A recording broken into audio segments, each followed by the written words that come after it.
Estoicismo y el arte de vivir en paz. Lección completa. Hay una ilusión persistente que nos acompaña, creer que la paz llegará cuando todo a nuestro alrededor esté finalmente en orden, pero la vida rara vez se organiza como esperamos. Siempre habrá corrientes que crucen el camino, vientos que cambien de dirección, voces externas que intenten moldear lo que pensamos y sentimos. Es en este escenario que se revela la paradoja de la paz. No nace de la ausencia de problemas, sino de la habilidad para atravesarlos sin desmoronarse por dentro. Séneca, en sus reflexiones, describe al hombre sereno no como aquel que no sufre, sino como el que no se deja perturbar por lo que sufre. Es una ingeniería interna, construida poco a poco, donde cada pensamiento se coloca en su lugar como quien levanta una casa sólida en un terreno inestable. No es negar el dolor, sino impedir que se convierta en el arquitecto de nuestra vida. Marco Aurelio complementaría recordando que la paz no está en el mundo que vemos, sino en la forma en que lo miramos. Dos hombres pueden atravesar la misma tormenta. Uno se siente ahogado, el otro navega con firmeza. La diferencia está en el timón, no en las olas. La verdadera paz no es pasividad, es como el río tranquilo que, bajo la superficie serena, guarda corrientes profundas que siguen firmes su curso. Quien mira desde fuera ve quietud, pero quien se acerca siente la fuerza que sostiene ese silencio. Es esa fuerza silenciosa la que necesitamos cultivar, una presencia que no se quiebra al primer impacto, pero que tampoco se endurece hasta el punto de perder la flexibilidad. Más que una lección, lo que encontrará aquí es un mapa, no un mapa con atajos fáciles o promesas de calma eterna, sino un recorrido práctico para cultivar una serenidad que no dependa de las circunstancias. Un camino para que, incluso cuando el mundo grita, usted pueda escuchar el sonido de su propia respiración y percibir que todavía hay un centro estable dentro de sí mismo,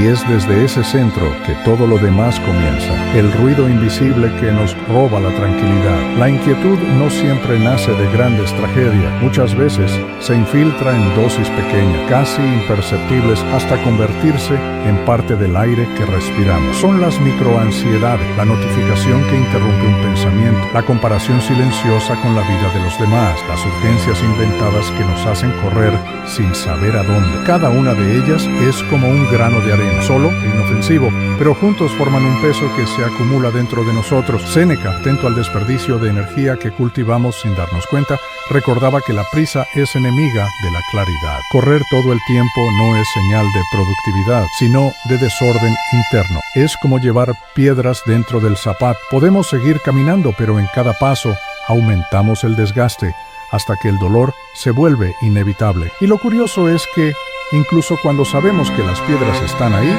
nos resistimos a detenernos para sacarlas. La mente también guarda sus cajones desordenados. Incluso cerrados, sabemos que están en desorden y eso pesa. Es un conocimiento silencioso pero constante que nos acompaña en todo lo que hacemos. Podemos intentar ignorarlo, pero se insinúa en los momentos de pausa, robándonos el descanso. Cuando no cuidamos de estos pequeños desórdenes, permitimos que ocupen demasiado espacio y nos quiten la energía que podría ser usada para lo que realmente importa. El ruido invisible no grita, pero corroe, nos mantiene en un estado de alerta continua, como si algo urgente estuviera siempre a punto de suceder. Sin embargo, gran parte de esas urgencias es inventada o heredada, expectativas que nunca cuestionamos, compromisos que aceptamos por hábito. Y es en este punto que la filosofía estoica se vuelve práctica. Al retirar la prisa innecesaria, quitamos de las manos del mundo la llave de nuestra paz. Tal vez el primer paso para vivir en tranquilidad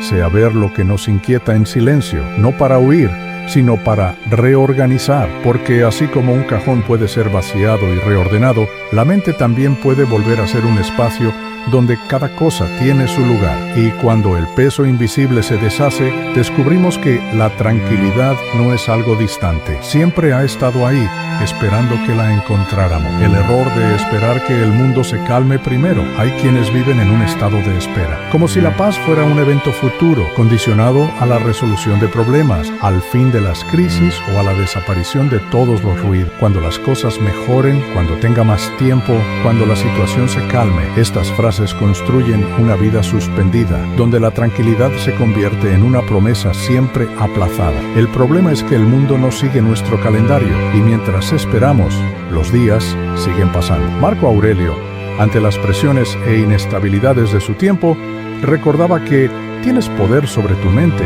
no sobre los eventos externos. Es un recordatorio incómodo pero liberador. Esperar que el mundo se organice antes de encontrar serenidad es entregar la llave de la propia paz a fuerzas que nunca controlaremos. Es como estar en un barco en medio de un mar revuelto y creer que solo podremos remar cuando las olas se detengan. Lo que sucede en la práctica es que quedamos a la deriva. El estoicismo rompe esa lógica al proponer la paz como un acto de rebeldía contra el caos. No rebeldía agresiva, sino el rechazo silencioso de permitir que el exterior determine el interior. Es decidir que, incluso si las circunstancias son ásperas, lo que sucede dentro de nosotros puede permanecer firme. Es como encender una lámpara en medio de la tormenta. Tal vez no podamos iluminar todo el mar, pero podemos impedir que la oscuridad nos tome por completo. Esperar la calma externa es, a menudo, una forma disfrazada de miedo. Posponemos decisiones, evitamos confrontar incomodidades y nos convencemos de que en el futuro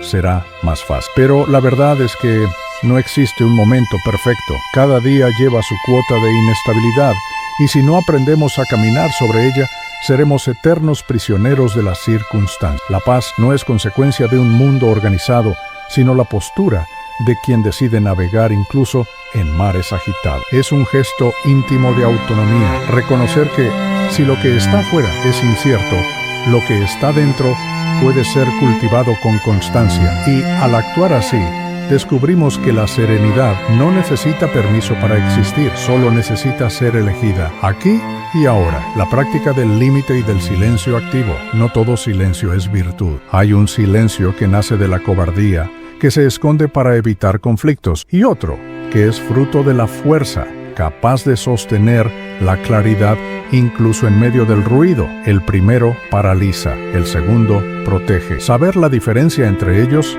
es una de las claves para vivir en paz. En el estoicismo, el silencio no es ausencia de acción, sino una elección consciente de dónde poner la energía. Es entender que no toda respuesta necesita ser dada, ni toda provocación necesita ser seguida. Marco Aurelio, ante las presiones políticas y militares, encontraba en el recogimiento un refugio para pensar y actuar con precisión. Así como una hoja de cuchillo pierde el filo si se usa sin pausa, la mente se desgasta cuando está constantemente expuesta a estímulos y disputas. Crear periodos de silencio activo es como afilar esa hoja.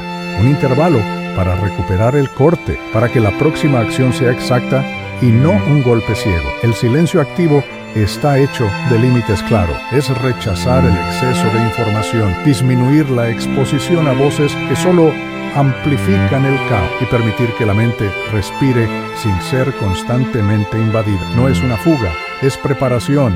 Así como un soldado no permanece eternamente en batalla, sino que regresa a la base para reorganizar sus fuerzas. Nosotros también necesitamos momentos de recogimiento para sostener la claridad en la pausa. Un poder que no se muestra en gestos grandiosos, sino en el equilibrio que se mantiene cuando el mundo intenta arrastrar. Es en ese espacio, libre de estímulos constantes, que logramos observar nuestros propios pensamientos como si fueran nubes en el cielo, algunos densos y cargados, otros ligeros y pasajeros. El simple acto de verlos sin reaccionar ya es un entrenamiento de dominio interno. Cuando el silencio se cultiva con intención, no nos aleja de la vida, sino que nos devuelve a ella de una forma más completa. Y así, cada límite establecido no se convierte en un muro de aislamiento, sino en un contorno que preserva lo que es más valioso, la capacidad de actuar de forma justa, firme y serena, incluso cuando todo alrededor pide prisa y reacción. Reconstruir el espacio interno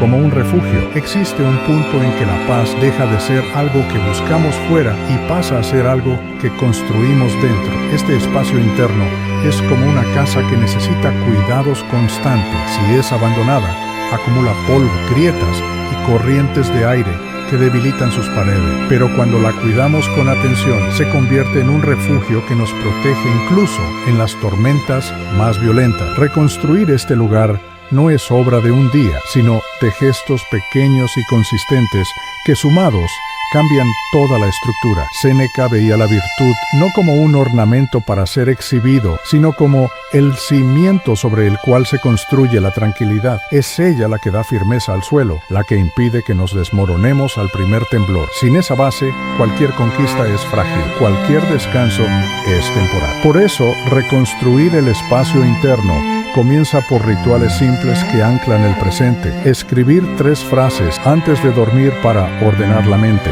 Caminar sin destino para escuchar el propio pensamiento. O simplemente observar la respiración hasta que el cuerpo se acuerde de que está vivo. Estos rituales funcionan como pilares invisibles, no exigen mucho tiempo ni esfuerzo extremo, pero ofrecen algo esencial, un retorno diario al centro. Es como si, al realizar cada uno de ellos, estuviéramos diciéndonos a nosotros mismos que existe un lugar seguro al que volver, independientemente de lo que suceda afuera. Con el tiempo, esta repetición crea raíces profundas y cuando el mundo presiona, no hay colapso, solo un ajuste de postura. El refugio interno no está hecho para aislar, sino para sostener. Es en él que encontramos claridad para actuar con justicia, coraje para enfrentar lo que es inevitable y serenidad para rechazar lo que no nos sirve. Reconstruir este espacio es elegir vivir no como quien reacciona al azar, sino como quien moldea con paciencia su propio terreno. Y cuando este trabajo es constante, la paz deja de ser un visitante raro y pasa a vivir con nosotros. Séneca recordaba que vivir con dignidad es inseparable de vivir en paz y que esa paz no es un regalo concedido por las circunstancias, sino el resultado de una vida coherente con los propios principios. Cuando nuestras acciones y valores caminan en la misma dirección, no hay espacio para el conflicto interno que corroe la serenidad. Incluso en medio del ruido del mundo, existe una música silenciosa sonando dentro de nosotros, la armonía entre lo que somos y lo que hacemos. Cicerón reforzaba esta visión al hablar de la coherencia moral. Vivir en paz también es rechazar ganancias que cuesten la conciencia. No hay victoria real cuando el precio es el propio respeto. Es una elección que a corto plazo puede parecer una pérdida, pero que, a largo plazo, construye una fortaleza invisible contra la culpa y el arrepentimiento. La mente que se mantiene fiel a sí misma